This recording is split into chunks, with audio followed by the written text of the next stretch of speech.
Iran প্রাচীন পারস্যের উত্তরাধিকারী এমন একটি দেশ যার উল্লেখ রয়েছে কুরআন, বাইবেল এবং তাওরাত এই তিনটি ধর্মগ্রন্থে। কুরআনের সূরা আল রুমে সরাসরি রোমান পারস্য যুদ্ধের ভবিষ্যৎবাণীর কথা বর্ণিত, যা প্রাচীন ও মধ্যযুগীয় রাজনীতি ও সামরিক সংঘাতের প্রেক্ষাপট তুলে ধরে। শুধু তাই নয়, ইসলামের প্রধান হাদিস গ্রন্থের সংকলকরা প্রত্যেকেই পারস্য বা ইরানি বংশোদ্ভূত ছিলেন, যা ইরানের ধর্মীয় ও সাংস্কৃতিক প্রভাবের গভীরতা নির্দেশ করে। সহিহ বুখারীর বর্ণনা অনুযায়ী মহানবী মুহাম্মদ সাল্লাল্লাহু আলাইহি সাল্লাম পারস্যবাসী সাহাবী সালমান আল ফারসির কাঁধে হাত রেখে বলেছিলেন, ঈমান যদি সুরাইয়া নক্ষত্রেও থাকে তাহলেও পারস্যের মানুষ তা খুঁজে আনবে।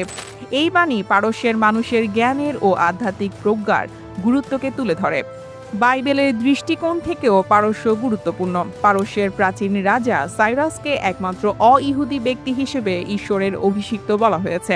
ঈশাইয়া গ্রন্থে বর্ণিত হয়েছে তিনি বাবিলে বন্দী ইহুদিদের মুক্তি দিয়েছেন এবং জেরুজালেমে মন্দির পুনর্নির্মাণের সুযোগ দিয়েছেন। দানিয়েল গ্রন্থে পারস্যকে শক্তিশালী এক মেষের সঙ্গে তুলনা করা হয়েছে, যা পশ্চিম, উত্তর ও দক্ষিণ তিন দিকেই বিজয়ী।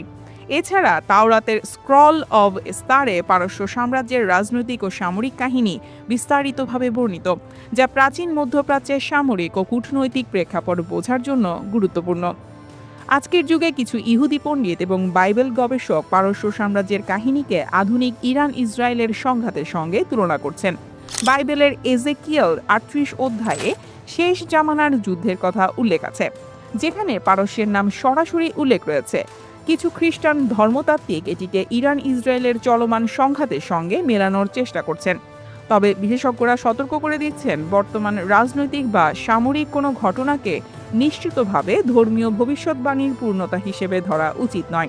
অনেক গবেষক বলছেন এজেকিয়েলের শেষ জামানার যুদ্ধের শর্ত এখনও পুরোপুরি মেলেনি এবং বর্তমান সংঘাতকে সরাসরি শেষ জামানার যুদ্ধের অংশ হিসেবে দেখা যৌক্তিক নয়। পারস্যের ইতিহাস অতি প্রাচীন। এই প্রাচীনতা কেবল তাদের সামরিক শক্তি বা কূটনৈতিক প্রভাবের কথাই বলে না, বরং একটি উন্নত সাংস্কৃতিক ও আধ্যাত্মিক ঐতিহ্যের পরিচয়ও বহন করে। ইসলাম, বাইবেল ও তাওরাত তিন ধর্মগ্রন্থের আলোকে পারস্যের ইতিহাস, ধর্ম ও কৌশলগত প্রভাব অনেকখানি আঁচ করা যায়। আজকের দিনেও ইরানকে কেন্দ্র করে চলমান যুদ্ধ, রাজনৈতিক উত্তেজনা এবং ধর্মীয় প্রভাব এর অতীত ইতিহাসের সঙ্গে নানাভাবে সম্পর্কিত। ইতিহাস বলে কেবল আধুনিক সময়ে নয়, বরাবরই বিশ্বব্যাপী গুরুত্বপূর্ণ ছিল পারস্য তথা ইরান।